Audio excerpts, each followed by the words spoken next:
Hello, good evening everybody. We are live already with the second edition of the meet and greet, live from Duotone Pro Center in El Médano.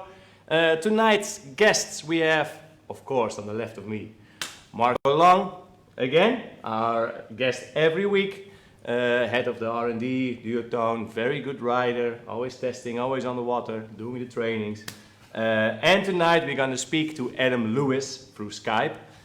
He's going to tell us about his life, about his experiences, and of course we have seen the footage of the last weeks of the wave he sailed. I'm not going to tell too much because otherwise we won't have any topics. But we have Marco Long, Adam Lewis, and next to me is Marco right here.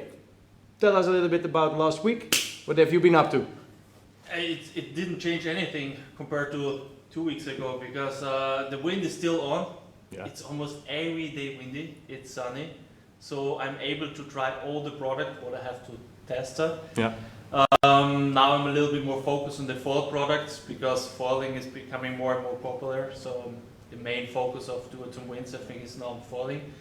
And since 2 weeks we have our engineer, Uli Bitterholf from Germany here as well, so we're gonna be focused on some hardware parts as well. So it's really good to have somebody else here who is helping me. Yeah. And we had already some really good training days as well with the TWS. Some foiling days, some high wind. Tomorrow actually the forecast is pretty strong. Yeah. So we're gonna have some rough conditions on the water. Yeah, it's getting more busy on the training. Yeah, more and more people show up. We started yesterday with 2 groups. Wow. Yeah. So we have already I think 16, 17 people on the water. So. Yeah. I would say we're kind of on the same level as last year. The level is pretty high, so... Some youngsters pushing. It's not like, because people always ask me how many % you give. You have to give everything what you have, like 120% all in, and yeah. And how's the weather? How was the weather last week? Tell us a little bit about that. Sunny. It actually became a bit warmer compared to last week. Yeah, we go into summer mode again. Yeah. But the most important is that it's windy. Yeah. So we can enjoy the nice conditions on the water, and actually this is the most important. Nice. And still the forecast looks great. Yeah, there is. It's not going to stop soon. No. Every day windy. Well, of course, some days without wind. That's we need some rest days as well. We need some peace. Eat some pasta. Relax a little bit. Good, thank you for sharing, Marco. I think it's time to put Adam Lewis on the line. Let's see if we can bring him in. Adam Lewis, do you hear me? I can hear you. I've been listening to your beautiful tone the entire time, in fact. Well, for the people that don't know Adam, top PWA wave rider.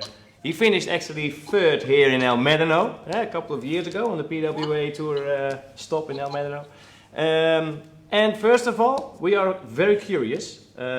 You went to Hawaii and all of a sudden you stayed there. Tell us a little bit how that went, Adam. How did you got up? How did you end up in Hawaii? Then how did you find your spot there? So, it's, so I guess the best place to start is I was with you guys this time last year. We were doing all the meet and greets together.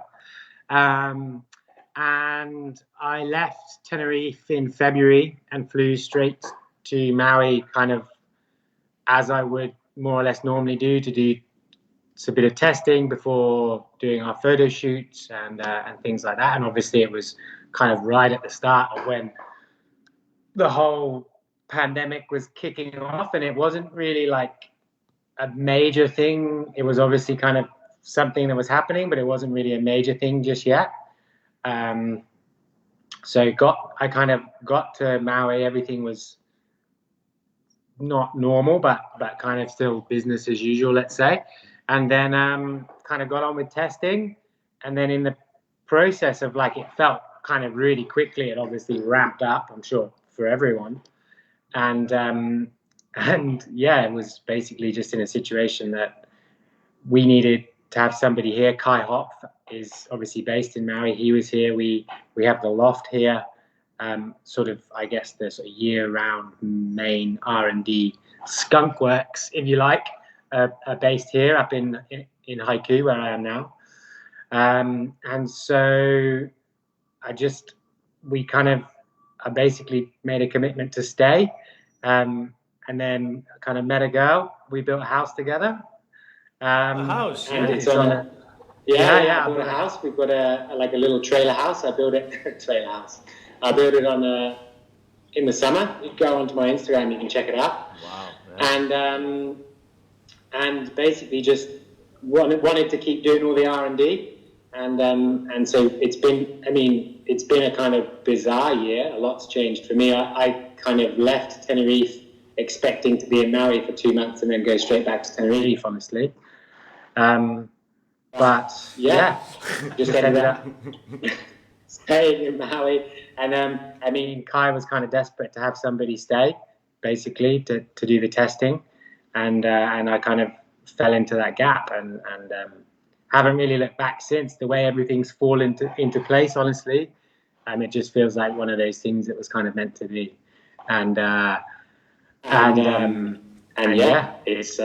It's going really well. Victor's just arrived, so we've been sort of for the last. I have to say, year round this year, we've basically been working on foil sales, wave sales, and just kind of trying to get as much done as we could. Honestly, we probably do still at the moment, I don't know, 3 or 4 sales a week in terms of like testing and developing. We're doing an awful lot at the moment, and so for me, it's been amazing. It's something in terms of R&D. It's something I really enjoy, and it's been amazing to be able to work sort of for the last 16 months, kind of daily with Kai. Has honestly just been like a pleasure. Yeah. It's good to have Adam on the team now. Since I think 2 years, you're now part of the R&D team. Adam is like more into like wave sales, for sure now, because I cannot go to Maui, so he will be on the foiling as well. And I still remember when we were testing last year the Superstar on Maui together. He's even also motivated to go on the freeride sales, or sometimes he's trying to push as well on the slalom equipment. He's still missing something, but he's always there. Yeah, about 15 kilos. That's it, Adam. That's right. It's really good to have him on the team, and we are always connected. We have like every second day we have a chat on Skype. What's going on? Give me some feedback about the sales. I'm also testing here some prototypes, so we always share the feedback a little bit, and Kai still tries to put our feedback into the new sales. Yeah. No, it's working actually pretty good. Yeah, well, you all guys. I have to say, I was amazed coming into it, like how much of an operation, in a way, kind of like the whole R&D process is. I think previously, sort of, I had a background in testing as far as I used to work actually in what is the TWS now, which is your sister center. It was the OTC for a while, and we actually ran magazine tests, kind of for all of the windsurf magazines in the world.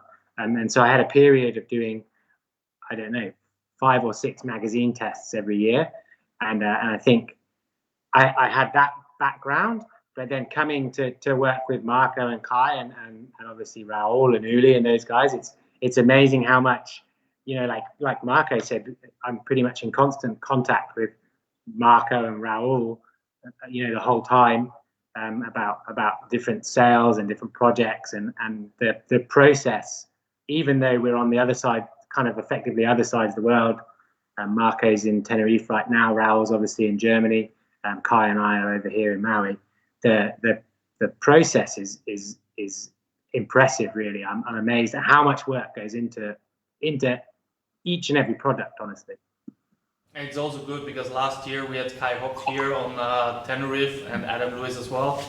So this year is a bit different. We still have the loft here ready to make some changes on the sail, but as Kai couldn't come to Tenerife, they active the Maui loft again, so Actually, Kai is building some prototypes on Maui again. He's still able to change some prototypes.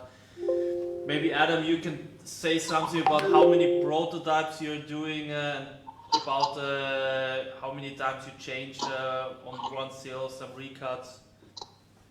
Yeah, so I mean, when we got here, and obviously Kai arrived around the same time, having been in Tenerife, arriving back here in Maui. Straight away, I think Kai kind of knew that it was going to be tricky to travel, and we didn't know about shipping and things like that. So he basically started making a sail plotting machine, and I guess it's a little insight into the genius, I suppose, that is Kai, our sail designer, is that I remember I turned up at the loft and there was just electric motors and wiring looms just everywhere, and so he built a sail plotter, and so we can build from scratch sails here at the moment. But I mean, if I give you an example, right now we're working on the 2022 sort of wave sails at the moment, and I know like we've been working quite a lot on the 5.0 Superstar. Like the other day, Kai finished it. I took it on the water, sailed it for an hour, kind of a bunch of different settings, went back to the loft, we dried it out, took the whole luff tube off,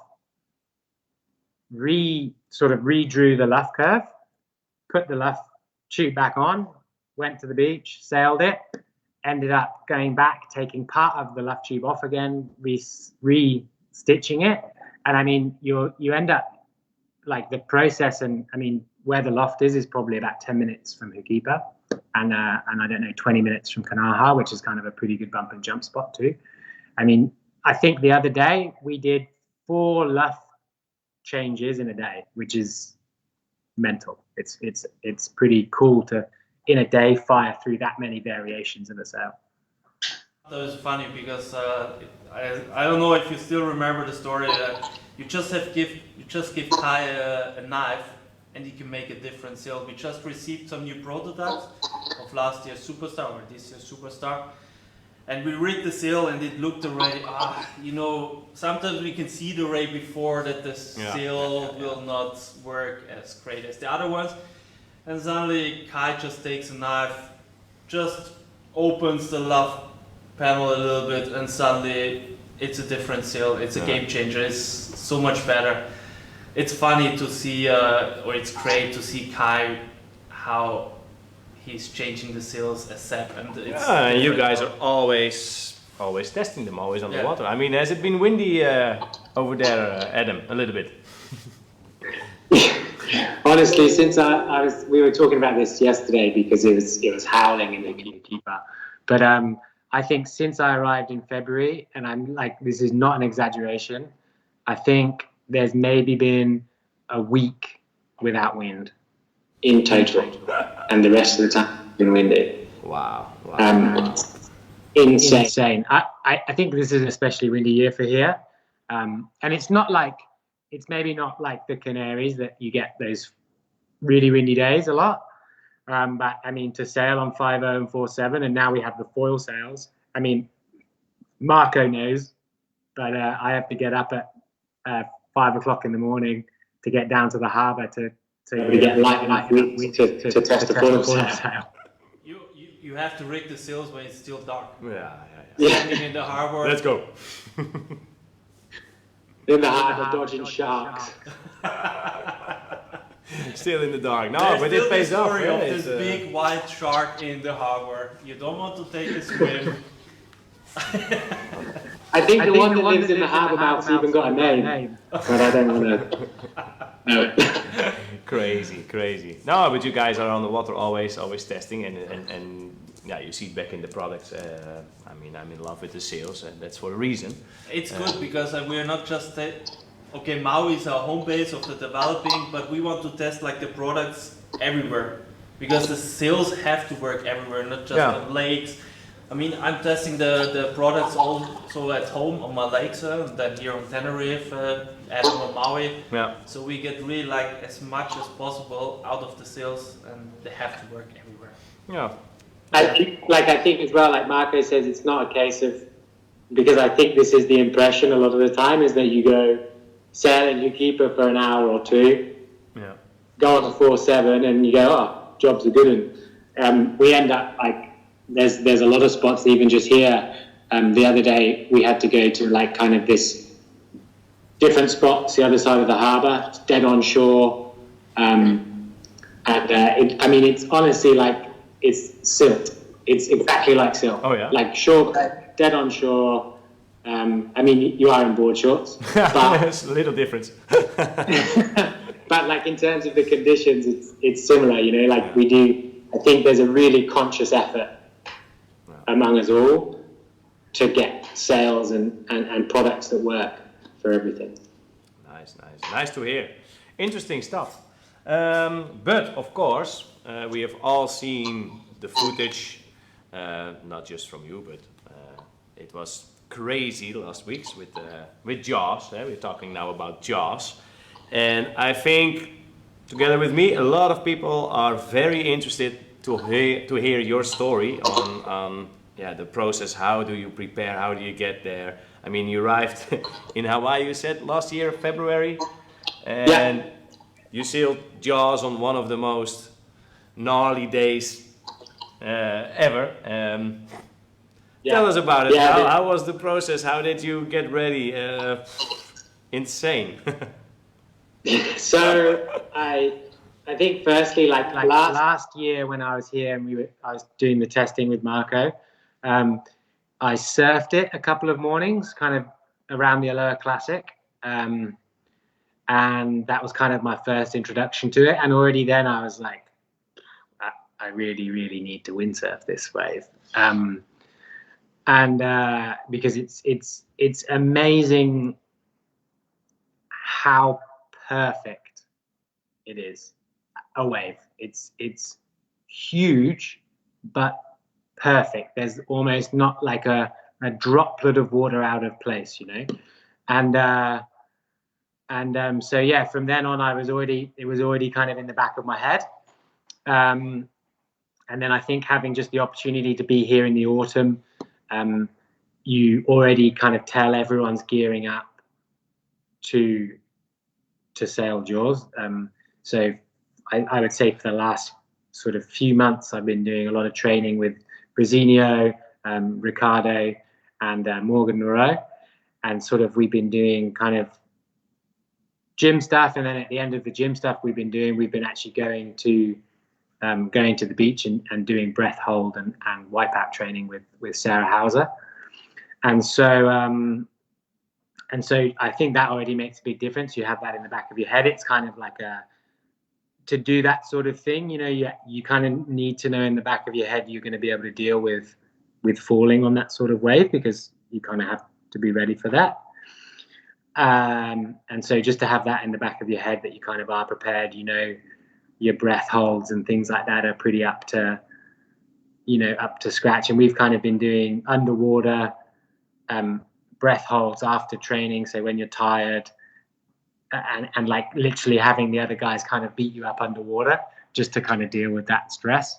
So that was kind of really important. And then, I mean, I have to say, in terms of like my preparation, getting to Jaws already is kind of a mission. Like I said, when I surfed it before, you kind of just jump off the rocks down there. But we've just had like a bunch of kind of more easterly wind days, and I mean, it just means that there's a massive shore break on the inside of Jaws in the little bay that's down there. And I mean, if it's windy enough, it's fine. You can kind of launch from that bay. But with these easterly wind days, it's probably glassy for the first sort of, I don't know, 200 meters off the beach, and it just means, I mean, honestly, launching there with that kind of wind, you've got to go a long way with the gear and then rig up kind of out to sea. And it's just, I mean, I think Ricardo did it once last year and he just got steamrolled straight away. So it's just a process of getting a jet ski sorted and getting up. So I think my first windsurf was on the Thursday, and we had kind of this once in a decade swell coming Saturday. So that was kind of my first sort of experience sailing there at Jaws. And it was kind of the perfect day. It was big, but there wasn't a lot of period in the swell. And so the period here makes a really big difference in, firstly, like the speed that the swell travels out to sea, and also the thickness of the wave and kind of like the sheer weight that the wave has when it comes on the reef. And so like this once in a decade swell, we're talking about a 22 second period sort of plus swell. And then the one that we had on Thursday was kind of a 15 second, but still big, you know, still proper Jaws, but just, it was the perfect kind of entry day to it. So that was kind of my lead up.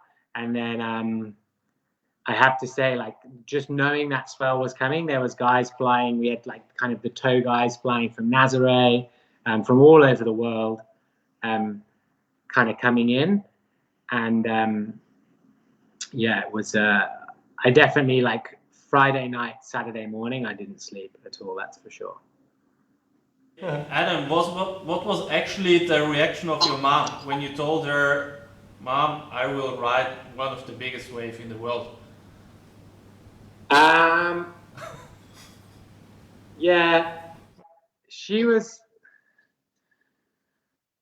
all right. I think, like, I think they know better by now, to try and kind of stop me from doing something, because I just do it. But I think they were definitely happy that I have like a proper big wave padded impact suit, and I have an insulation jacket, and I feel like with those two items, they're kind of a necessity for this kind of swell. But I think they know that I take that stuff seriously, and it's not like I'm just waking up in the morning and going, oh, you know what, I'm going to go and send Jaws. Sounds like you had a long road of preparing in the back of your head since you arrived. A lot of training, so you know what you're doing. But still, it's a wave of consequences. Eh? And the food. I have to say that. So Saturday morning, when we got on the jet ski, I shared a ski with Morgan, and we drove up. And when on Saturday when we arrived, this set came in, and I just remember looking at it, and I was just like, I just can't believe I'm seeing. You know, it was huge, and like, what I think a lot of people don't realize, especially from the cliff angle when you're looking at it, is, I mean, the wave's massive, but it's as round as it is tall. It's like a slab. The thing is mental, and it's perfect. But I mean, just the sheer thickness of that swell was mind blowing. Like, I just remember just turning up and just watching this set just explode, and I was just like, oh my God, what am I doing here? You didn't doubt for a second. Get out of here. Oh yeah, I know. I definitely like looked at it, and I was like, I'm going to sit on the ski for half an hour, and I'm going to watch, because this is. But can you compare that feeling to ride Jaws with something else, like just for the people to understand, if there is something similar? Honestly, no. I don't know. It's nothing like I've experienced. That's for sure. Like, just the sheer the speed, and like on those set waves, you look up, and I mean, honestly, it doesn't even make sense. You know, you're looking up at this thing, and you're like bottom turning, setting your rail, and you're like, I hope this bloody rail holds. and just looking at it, and you're like, it doesn't. It's so high and away from you, and like feathering. It's unlike anything I've seen. Yeah. It was the Saturday swell was, like, for me, mind blowing. Yeah. The kind of Friday one was still. The Thursday swell was kind of still. It was still like wave sailing. It was just wave sailing really fast on like a massive wave that was scary. But the Saturday one, I mean, I've never been that fast on any board before, for sure. And I mean, I don't know, it was nuts. Like, I remember kicking out of the first big set wave I had, and I was just like, I had to like lie in the water and process, you know, like what had happened. Yeah. But it's amazing. It's hard to describe, honestly. But it's something that especially that Saturday will stick in my mind for sure. Like, you know, just even sat on the jet ski with the boys afterwards, watching these sets come in and just the thickness and it's stunning. Wow. Adam, which equipment you were using? I used I was talking to someone else about this. It was kind of weird. I tried a couple of different setups on the Thursday, and I kind of tuned my gear a little bit. I took a 5.0 Superstar, and I took that because, I mean, firstly, you need to be going really fast, and I didn't want to be like taking any risks, basically. Yeah, so you need a lot of power, and the Superstar I picked basically because it's really early planing, and it's kind of, it has that really instant on off, and so it's kind of easy to ditch the power if you need to, especially the way the wave works there is kind of nuts, and it bends sort of all of the other natural elements around it, I would say. So what you don't realize is, firstly, you know, you look at the clips of Jaws and you see immediately like how windy it is at the top of the wave. Like it's insanely windy. But what you don't realize is at the bottom of the wave, you have basically like the barrel is so huge that as it like hits the reef and throws, it actually goes from being kind of like side off to pulling air sort of from the face into the tube. So what happens is you actually get down at the bottom of the wave and you're basically in a vacuum. The air is being pulled from outside of the wave to inside the barrel. And then obviously after a point, the barrel spits and you get that big like explosion. But until that point, you can't sail kind of too underpowered. Firstly, because you need a lot of speed out back. You need to be completely, like, if you're going as fast as you can on the swell, you'll get the swell behind the one that you're going as fast as you can on. And then secondly, like, you get to the bottom of that wave and that thing's like pulling you back into it. So I ended up weirdly I chose the Superstar because it's like early planing. You can kind of ditch some of the power. It's light in the hands, but it was a 5.0, so I still had some power at the bottom of the wave. And then weirdly, and this was something that surprised me, I ended up putting like my boom a little bit higher. I ended up setting the board to be like, weirdly, I thought I was going to set everything up for control, and I set everything up for speed. Like, I brought the fins further back. I brought the mast track further back, which I was surprised about, just so I could have the board really free flying over the water. And then I actually took a Mamba prototype, and then I took that Mamba prototype. I think the reason it felt the best, I think, is because it has a lot of rail length in the board, and you need that rail length to drive off. A lot of the guys are kind of using custom Jaws boards that have weight, firstly, and then they're kind of about 250 long. So they're really long. And inside the Mamba, you have a lot of rail length for the size of board it is. So I think that's why that worked. But I was surprised. I ended up basically setting the entire setup to go as fast as I could, rather than to be controlled, which I was surprised about. That makes sense. Wow, interesting inside information. I think it's time to go to some questions from people online. I mean, there's people following us, and I see already some questions coming in. First question is from Peter. You explained us already a little bit, Adam, how your preparation is, but maybe you can go a little bit deeper into it. How is the big wave training like?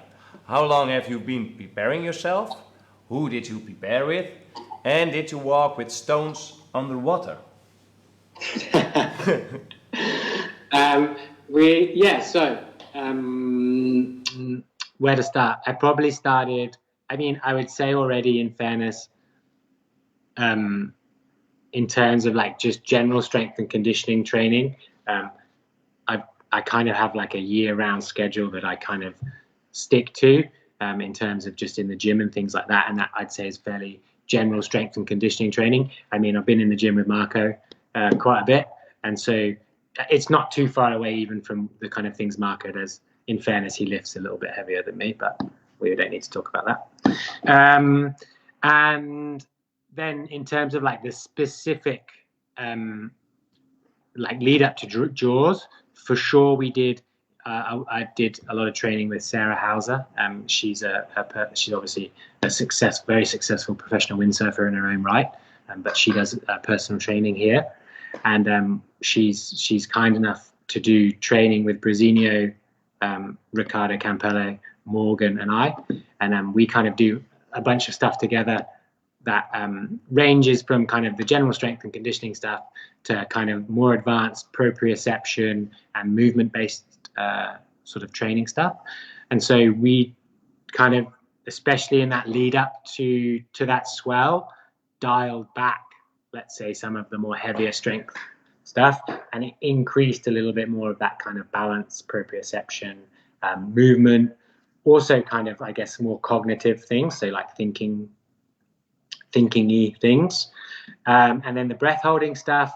So first off, I do, I don't know if guys, basically you have these things in there called 2 tables and O2 tables, and then you can get even an app on your phone, and that just is kind of like a series of breath holding. So the CO2 ones are really good to do, I feel like, for big wave things, and so that's just a series of breath holds, and you basically decrease your resting time in between these breath holds, and what that does is get your body used to a buildup of CO2 in the blood, and it does actually really help your sort of breath hold, and especially when you're dealing with windsurfing or surfing in those sort of conditions, you are already using a lot of oxygen in your muscles and things like that, so you are going to have CO2, sort of high CO2 levels in your blood. And then secondly, like I mentioned, we've literally been going down to like the big, there's a couple of really cool kind of deepish rock pools, and like literally just after training, taking turns, doing like breath holds, getting kind of disoriented, so spinning around, jumping, and doing breath holds sort of underwater, even taking turns. You kind of want to do it with a buddy, especially when you're dealing with that, especially when you're dealing with being underwater and doing breath hold stuff. I'd say it's really important to always do it with somebody, and do it with somebody that knows what to do if stuff goes wrong. And yeah, so do spinning, like kind of spinning, jumping, and then breath holds. And then while you're breath holding, the other guys are kind of shoving you into the bottom of the, like bouncing you off the bottom and kind of messing around with you. So you kind of have to kind of stay calm, deal with being moved around, deal with that kind of, just to kind of, I mean, it's also good fun, but it's pretty good training. So we've been doing that at the end of as sort of probably once a week or twice a week for the last sort of few months. So that's probably the overall training. Kind of sounds good. Just for the people that are watching, you can leave your questions in the comments below. We are following it, so if you have any questions, just write them and we'll see how many we can get to. The next question, Adam, is from somebody you might know. His name is Alex Mussolini. Hey, You have to be what's he doing watching this? I don't know, he wants to know if you have to be mid part of the wave. That's his question. You have to be mid part of the wave? I mean, he must know that, so maybe he's asking me. But I definitely just go straight, so I don't really know. You don't really know.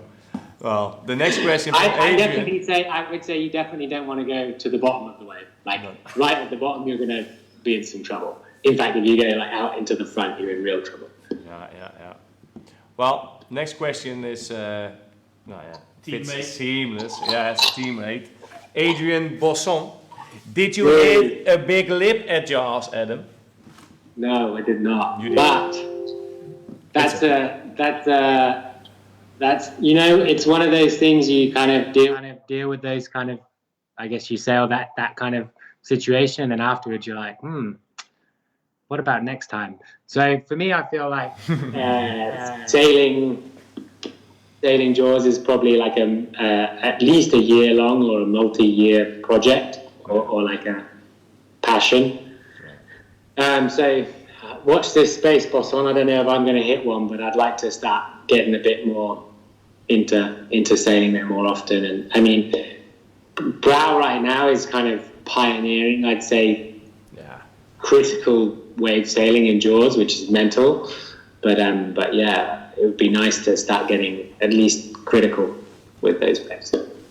But Adam, I got some rumors from France. I think Adrian prepares already for Jaws. He wants to come. Yeah. I mean, everybody knows Boson. He's really good in freestyle. His level is insane, but he's also a really good wave sailor. Yeah. And I think we should push him a little bit. Maybe he can be the first freestyling Jaws. Yeah.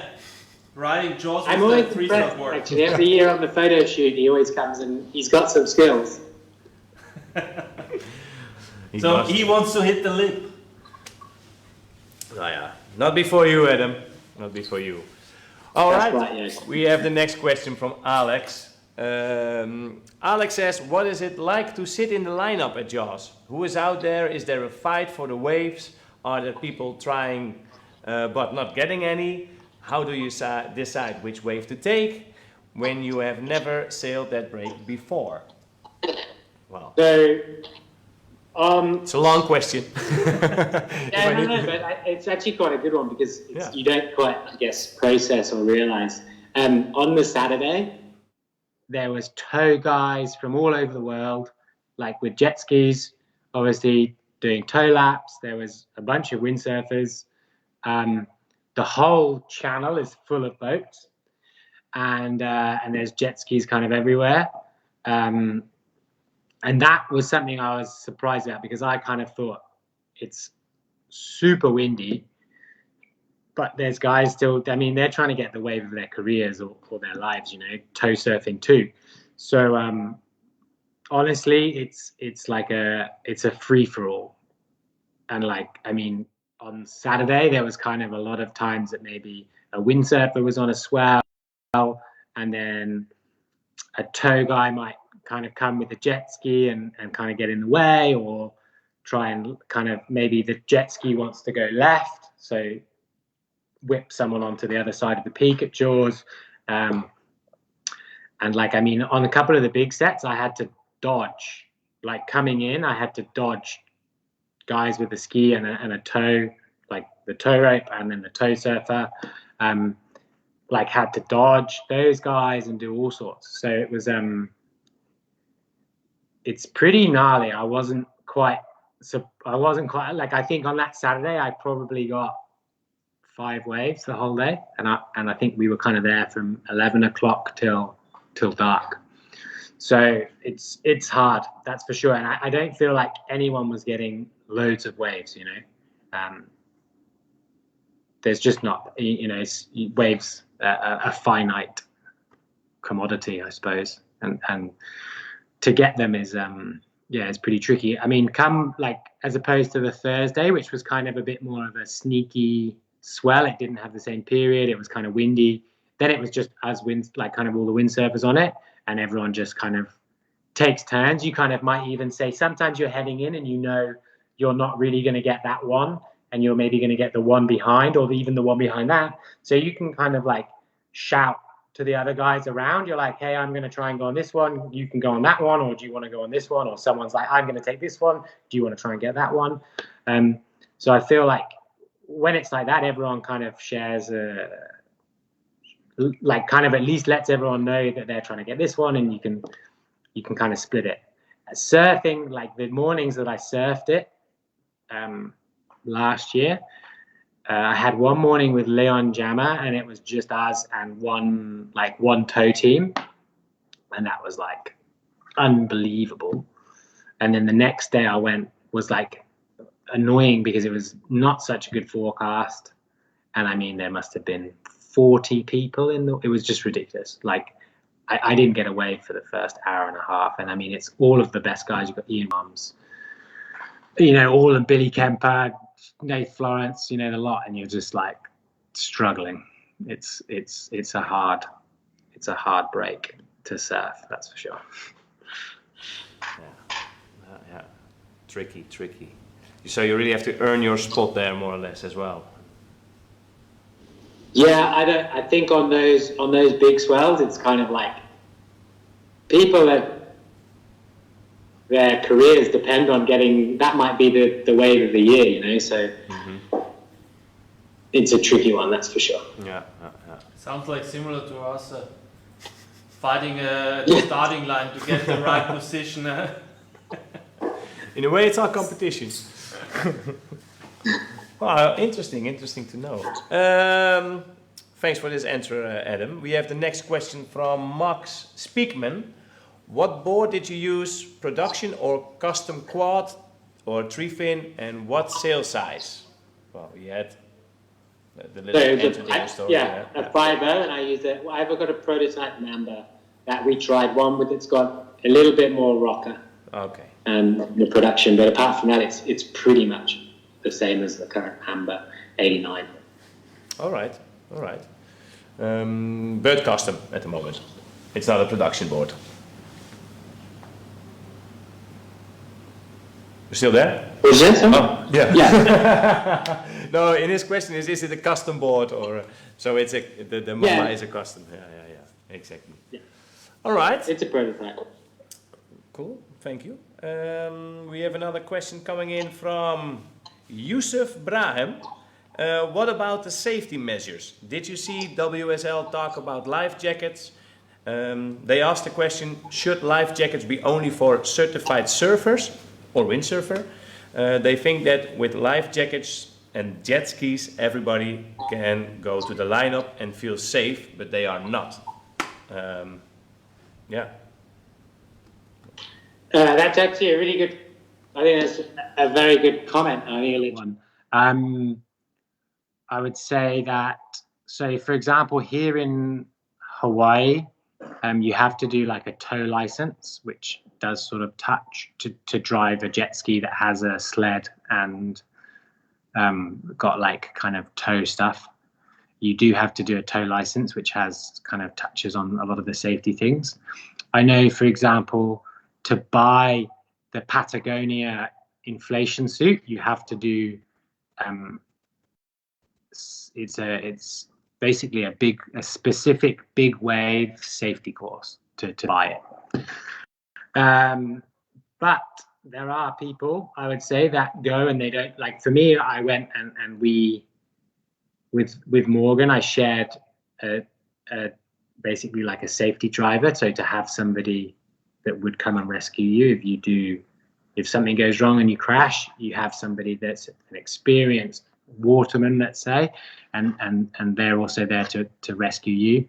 There are guys that just turn up, get on a boat, let's say, and just go and maybe they haven't done a course, they bought a Quicksilver vest, which you can just go to the shop and buy here.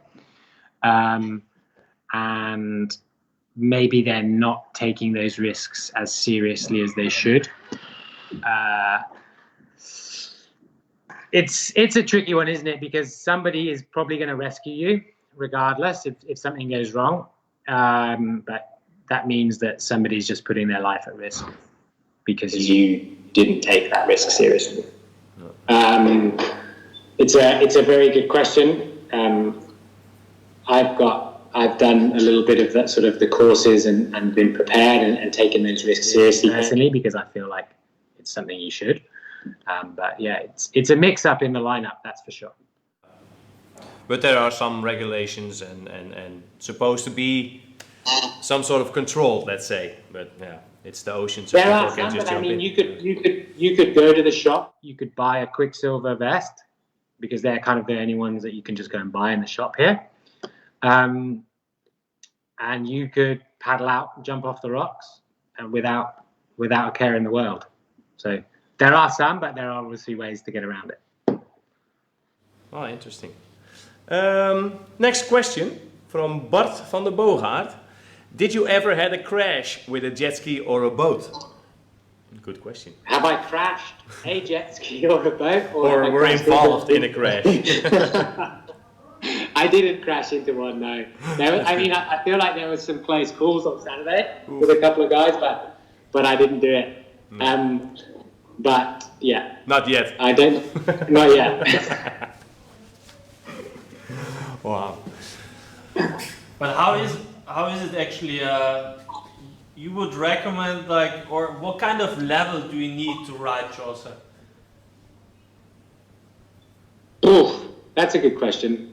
For example, Joost and me, we would like to maybe ride Jaws. Are we able to ride Jaws? Joost, yes, me not.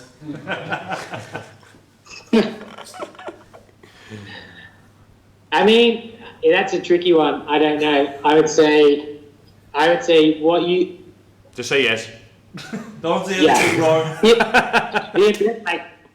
You can just go straight on one. Do you know what I mean? Yeah. So, yes, it depends if you want to be able to deal with what happens if stuff goes wrong. If you've got a safety guy and you go on a smaller day, I feel like Hookkeeper at 1.5 high channel closing out is gnarlier than a small day at Jaws, if you want to, a way to weigh it up. Yeah. Jaws has a deep channel. It behaves kind of how a wave should, regardless of size, in a way. Mm-hmm. And there are some big spots that just don't handle that kind of swell. So I feel like there's more dangerous spots at that size. Yeah. Well, I feel like you have to control your nerves. I think that's the big question. If you are able to stay cool and just focus on wave riding instead of the possible and consequences. I think you want to put some time in to be able to deal with the crash or to be able to control your nerves, like you say, to deal with the crash. Yeah. But if you get washed in Jaws, you don't go on the rocks like Hookkeeper.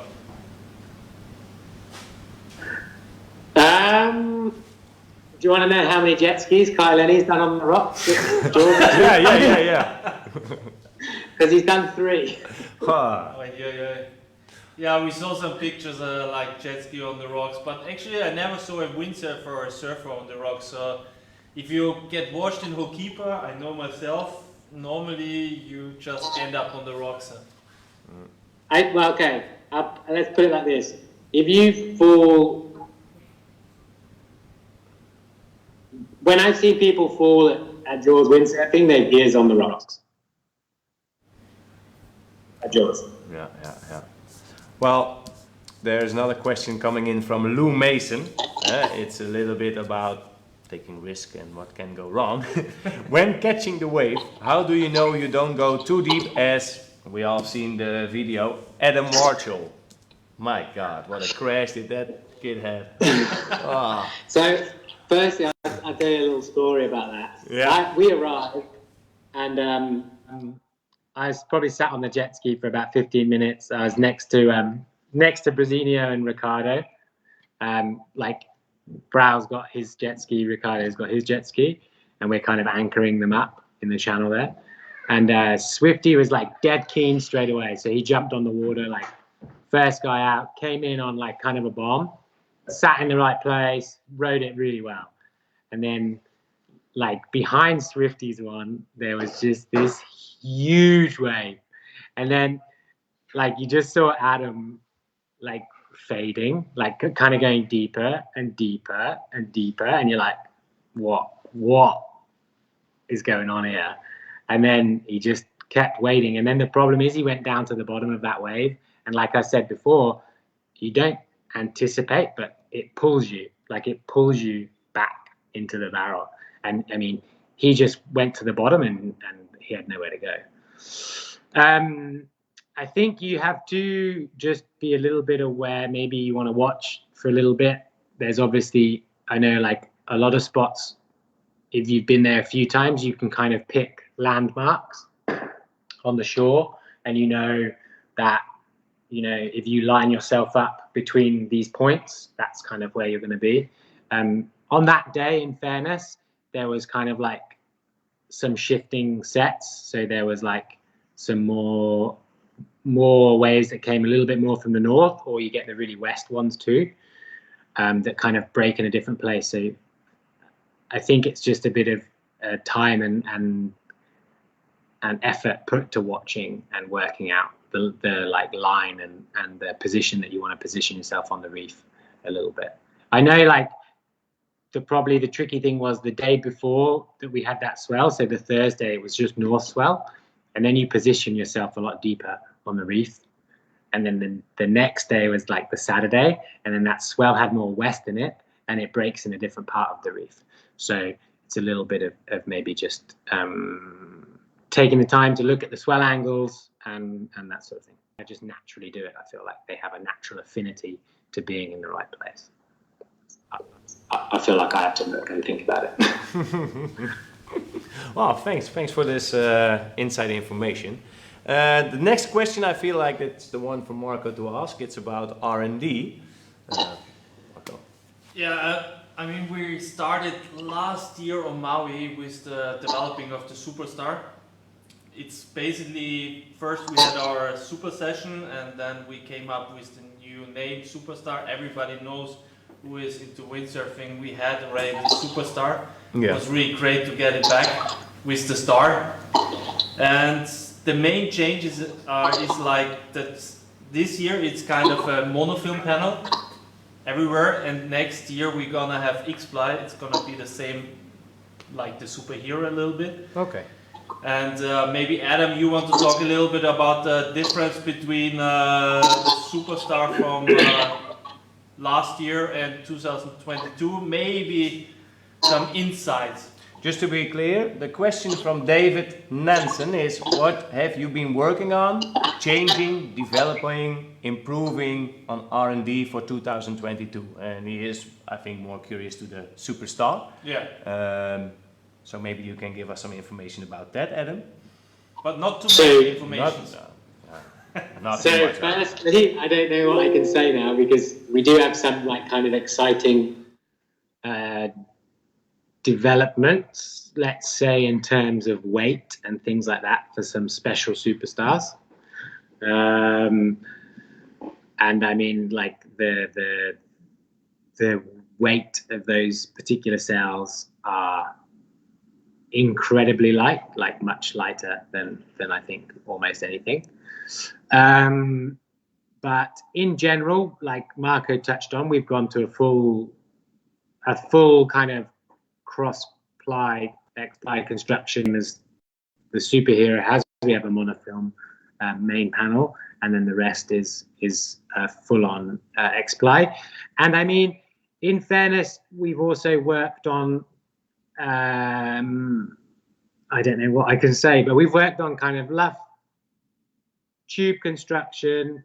We've worked on like obviously the panel layouts, and so it's a little bit obviously.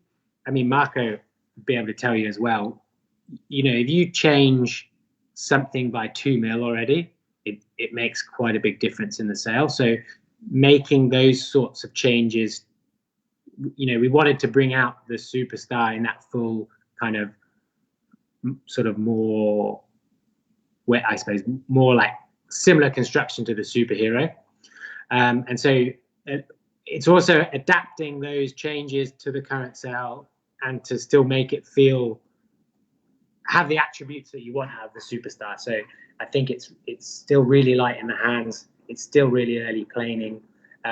It's still really kind of has that on-off and that more direct feel. Actually, introducing X-ply already to that part of the sail to have full cross-ply at the top, you make the sail a little bit more direct already.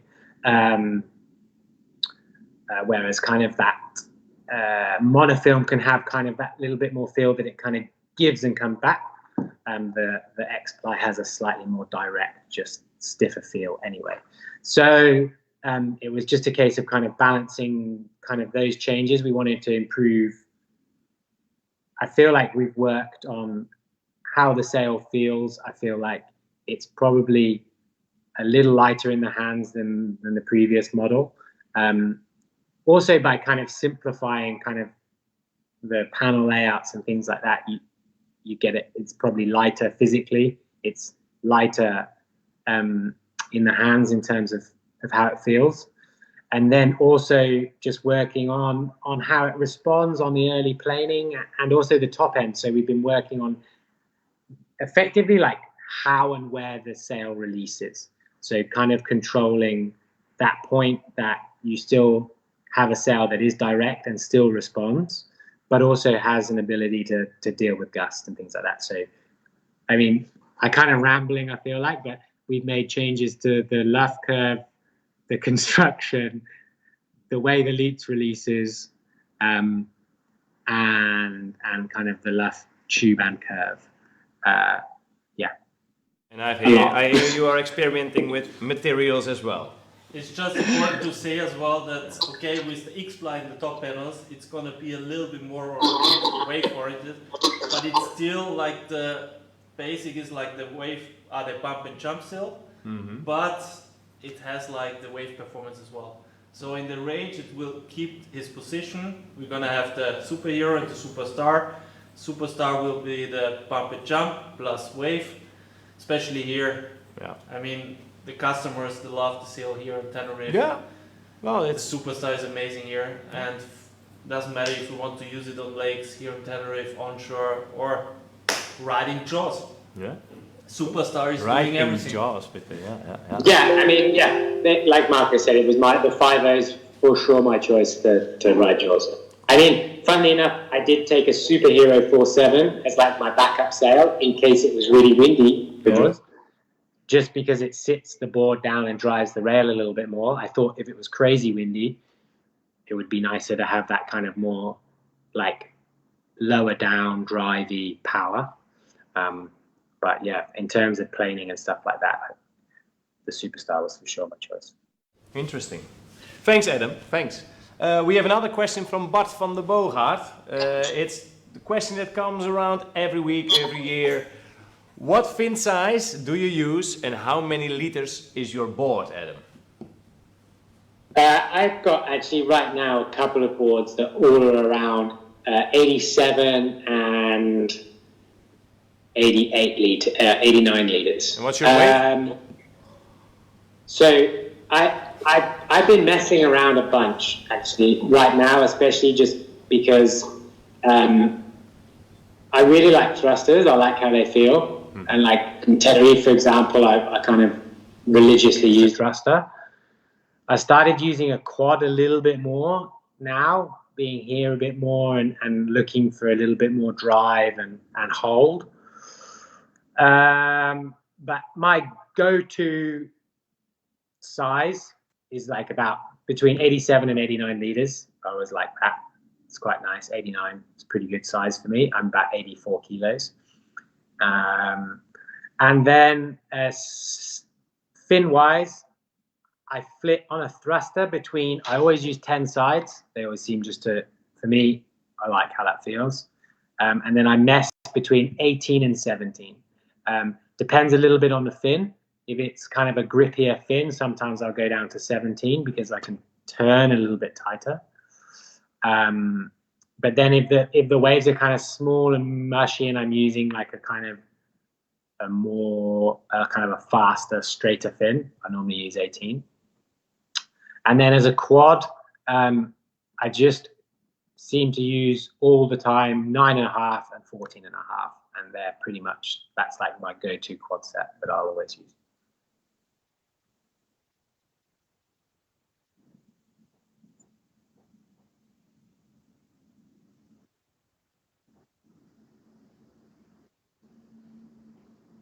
Hello? Oh, we have a small technical problem, but yeah, you're back. All right, good. That was a problem quickly solved.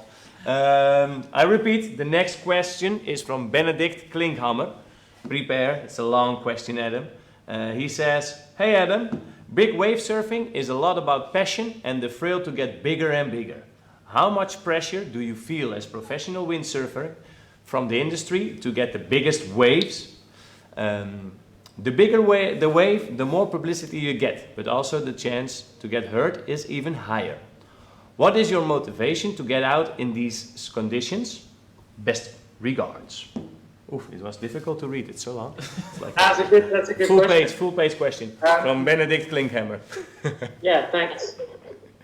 Yeah, so I would say, yeah, he's right. I would say personally for me, my main driving force to go and surf or sail in those waves is literally just because I love it. Like it's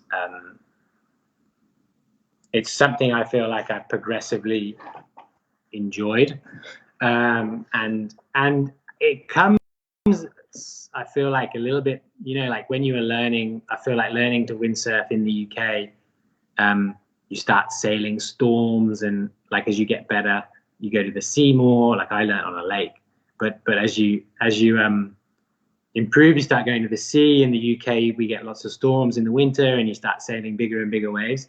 And it's that kind of pushing yourself, I suppose, is addictive for sure. And so yeah, that side of it, I guess, is the main driving force for me. From the brands, I would say I don't, in terms of sailing big waves or surfing big waves, I don't feel any pressure. I feel like I get, they're kind of happy that this is something that I want to do, but I feel like they're kind of happy that it's something that I want to do rather than it's something that they want me to do, for sure. It's something that I just have progressively enjoyed more and more over the years, and I really enjoy that side of it, and I don't feel like there's any pressure weirdly from them. I think you're right. Obviously, there are more and more consequences and risk, but I feel like we get more pressure for events and things like that.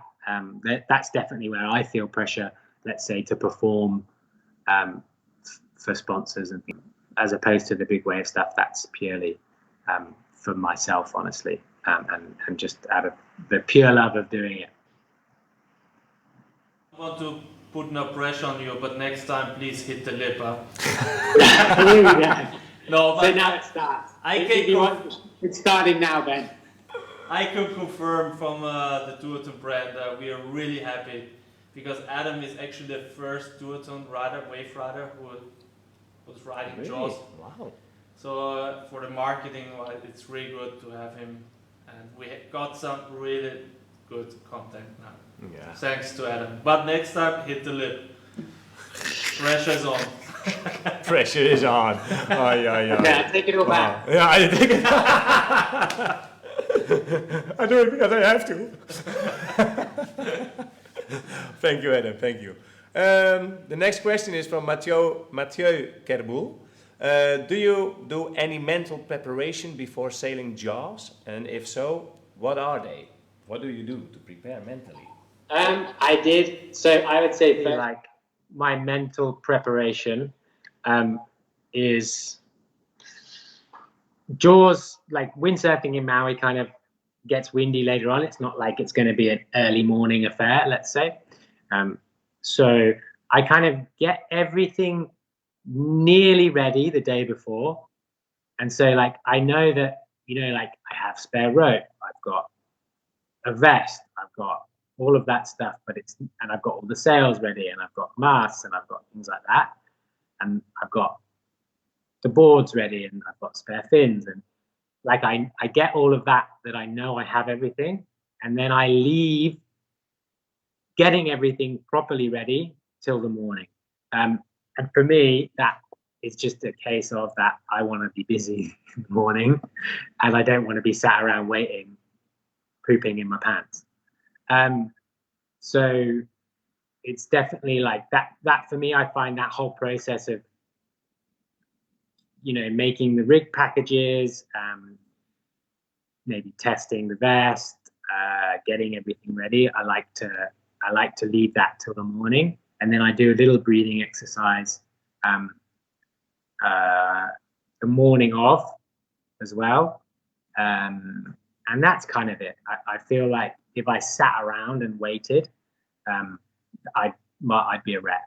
So I definitely don't do that. I definitely try and make sure that I'm doing like a bunch of things before, and then it's just you're ready to go down to the boat ramp and you load up the jet ski and you go. Because normally, like once you're already at the boat ramp and loading the jet ski, and for sure once you're on the water, I feel like you get less nerves already and you're kind of calmer. It's a bit more normal somehow. And like waiting around in the morning is awful. Like then you feel pretty nervous. Sure. I do anyway. I don't know if anyone else does. Sounds like a preparation for an event. Similar. Yeah, exactly. Find a routine. It's easier to be busy than to sit around waiting. I can imagine. Well, Perfect. Incredible stories, huh? Yeah. Adam, thank you so much. I think that were all the questions. Really happy with your explanation and super thank you that you were here taking the time for us. It's nice. I feel like we got to do the first meet and greet together, so I'm kind of bummed I can't be there. I mean, not that we can do it. No, yeah, we miss you here with the meet and greet. I mean, it's different, but it's still very nice, and we cannot have the meet and greet here in the center, but we bring it to the people through internet. Yeah. So Joost, we have all the information now. I think we are ready to ride Jaws. Yeah, we can do it. Yeah, see you next week and get the jet ski ready. No way, hombre. We stay here in Tenerife. No, we stay here. It's also warm. There's also some wind, also some waves every now and then. So we're fine. We'll let you steal the show there. We'll stay away. And no, Adam, thank you so much. We stay in touch, and best of luck with the next session, and good luck hitting the lip. Thanks a lot. Yeah? Yeah. All right. Great. Thanks. Cheers. All right. That was Adam Lewis on Skype. I hope you all enjoyed this this meet and greet. I really enjoyed listening to his stories, and it's incredible to imagine sailing a wave like that. Next week we'll be here again. Next week we'll have me, of course, Marco along again, and we will talk to the world champions. Pierre Mortefon will be here in the studio or in the center, how you see it. And we will talk with Victor Fernandez, Pierre Mortefon, world champion slalom in 2019. Victor Fernandez, world champion wave 2018. I'm sure they can also tell us some secrets. I think we will get all the information how to become now we champion. can sail Jaws. Next week we will become world champions, slalom and wave, so all good. Thank you all for watching. We see you next week. Cheers.